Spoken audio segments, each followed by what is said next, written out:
Coach John Schumann, NBA.com. Do you expect them to cross-match on defensively more than they did when you guys played them in February? And how much will that affect your offense as far as targeting matchups and stuff like that? Well, I think it's a strength of both teams, defensive versatility, the ability to change matchups, guard different people. So, yeah, I would expect some of that.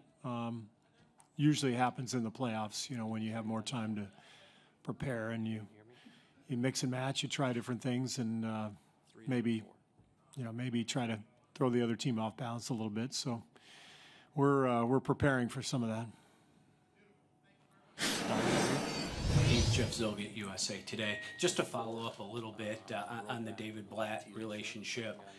He did not have LeBron when he took the job. Did you sort of see once LeBron decided to go there that, the pressure is on David? And then when they were 19 and 20, I don't know if you'd had any conversations with David over the season, but did you empathize with what he was going through? And what do you think ultimately of the job he was able to do? Well, we actually played Cleveland right at that stretch. LeBron was out with the injury. They were right around 500. And David and I had a brief conversation, I think it was before the game, in the hallway outside the locker room. And I don't remember exactly what we talked about, but I do remember part of it being the pressure that comes in this business, but especially when you're coaching LeBron and the expectations that come your way, and then as soon as things go a little bit south, what happens? And with the media, with the fans, and I thought just the way he's handled everything, the way they righted the ship, and whatever other cliche you want to use, weathered the storm. I thought he handled it well, and it's one of the big reasons why they're here right now. Their whole team dealt with all that adversity really well, and they've gotten better and better ever since. Brian in the back. Steve, Brian Mahoy from the Associated Press. With none of your players having been here before, it was pretty unusual, obviously, to have no finals experiences. Is that any concern at all, or do you have a bigger role now, just being the guy who is experienced at this, at kind of telling what it's going to be like? Yeah, I mean, we've talked about just the chaos that surrounds the game itself, and you have to be able to separate the two. You've got to go through the media frenzy and the other distractions that come with being in the finals, and you still have to focus on your job. And I had Luke Walton address the team a few days ago about his experiences with the Lakers. I've shared a couple thoughts from my own experiences. But what I really found as a player was, once you get out on the floor, you just start playing, and everything returns to normal. It's still just a basketball game, but you got to get to that point, and the best way to do that is try to ignore the chaos as much as you can. But obviously, we're right in the middle of it today, and it's going to be like that on game days throughout the series.